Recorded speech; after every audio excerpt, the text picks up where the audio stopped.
Is this thing even in? Okay. There we go. I turned it up. Okay. Sweet.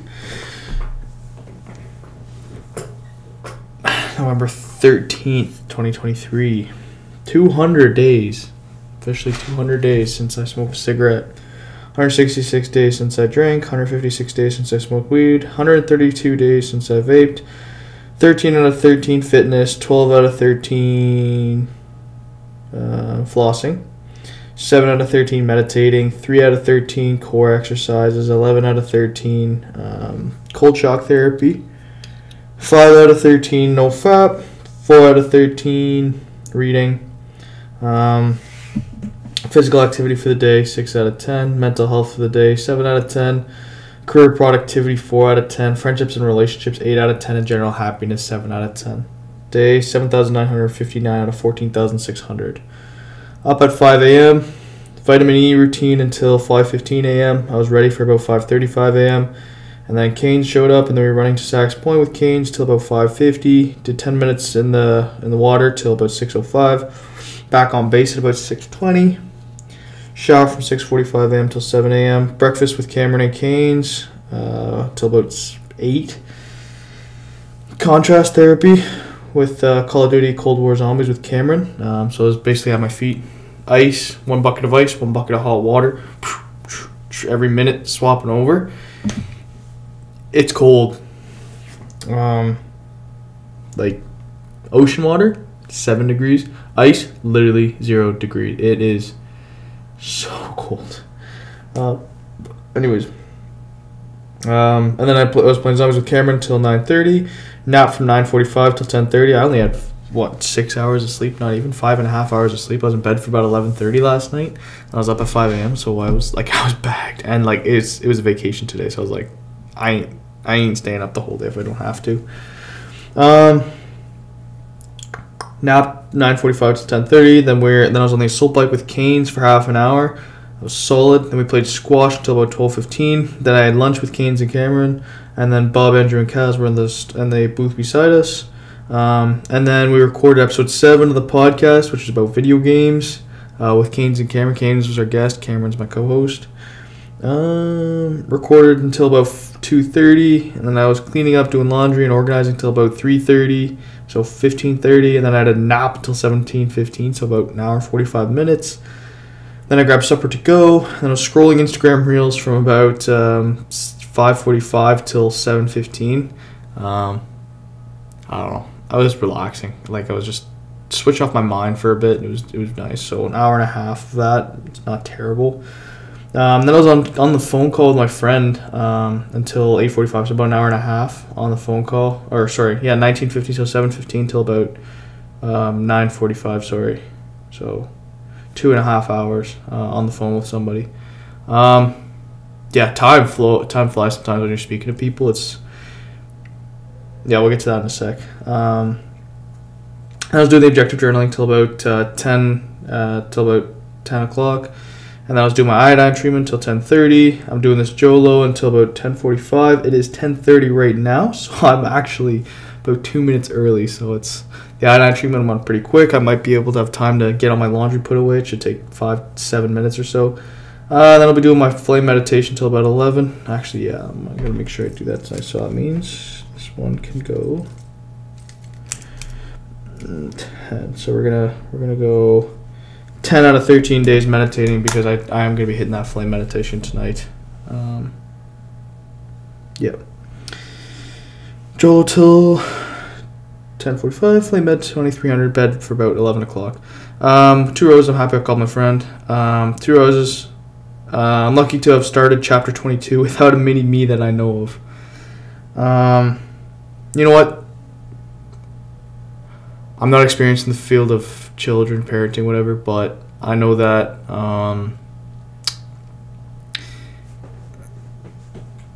you need to be free at a young age. You need to be able to think, to do things without taking care of your own life and optimizing its growth is already a lot for one person to handle. I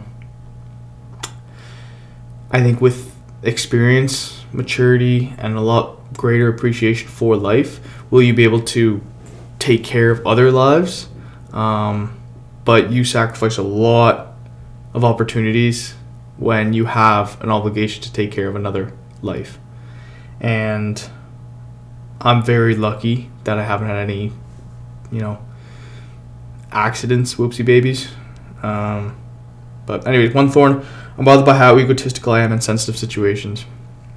One, but I'm looking forward to becoming someone worthy of them, so worthy of my kids, when I have kids. I want to be someone that's worthy of them, one that I deem that I'm worthy enough. One memory, sitting at Cambria parking lot with my work girlfriend at the time, just chilling and making out. Like, oh, it was so nice. Like, I had like 2 girlfriends at the time. One was at home, and then one was like my work girlfriend. And we'd finish work together, and then we'd go and just sort of hang out at this parking lot. We saw coyotes a couple times, but like we were just sitting there and like we were just chatting for so long just about life, and like we were best friends at the time. It was amazing. And then I remember there was one day that we broke the tension and we started making out for the first time. It was like, it's never meant that much to kiss somebody in my life until that moment. Like, it was like yeah, I've made out with a lot of different women. Like, I'm not doing that, not saying that to brag, but like when I made out with her that day, it was like we'd been friends for like 4 or 5 months before that. Or not 4, maybe 3 months, 3.5 months. And then like I was like, okay, we gotta break this tension. And then like it was like game on after that. It was fun. No regrets. Fitness, 3 hours of fitness. Socializing, there's a huge drama storm during that. After that, socializing 8 hours, productivity 2 hours, working 0 hours, sleeping 8 hours, rest and recovery 2 hours, and learning about 1 hour. We're gonna talk a little bit about life. I want to bring something up. I really want kids when I'm older. I really want to have kids, and I think that it's crazy how no one ever believes that they're ready to be a parent until they are parents, and they're just sort of figuring it out as they go. But like,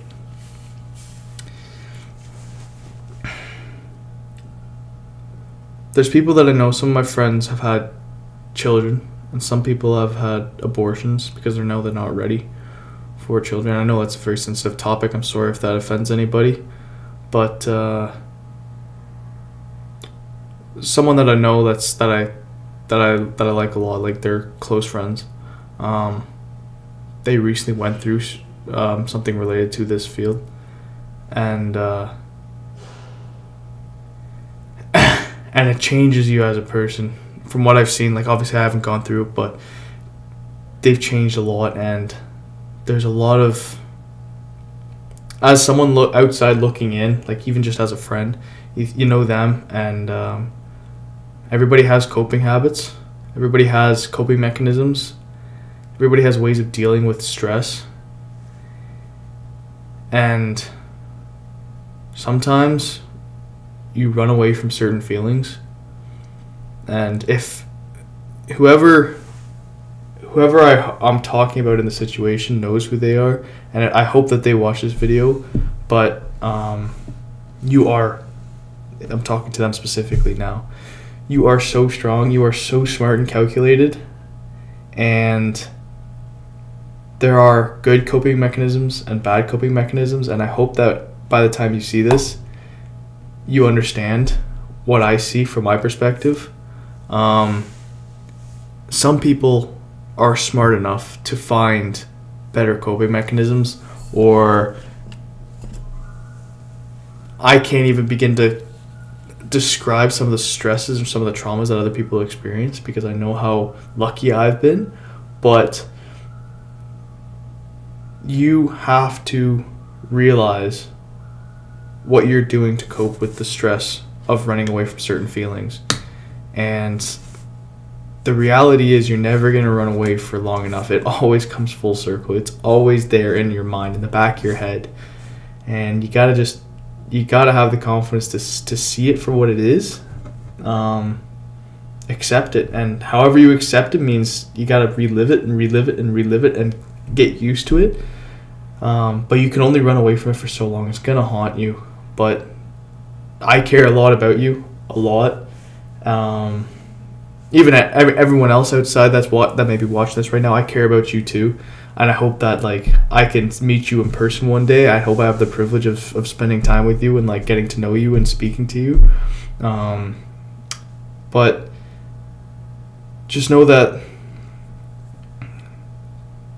life is so precious and it should never be taken for granted. There are so many people and so many constructs in society that overlook the idea of how valuable life is. Especially, like, even today we were in the podcast talking about glorifying war and how some people, the concept of respawning doesn't appear, like, just, everyone believes that they just have lives. Like, they have multiple lives. Cats have multiple lives. Apparently, it's just a superstition. But, like,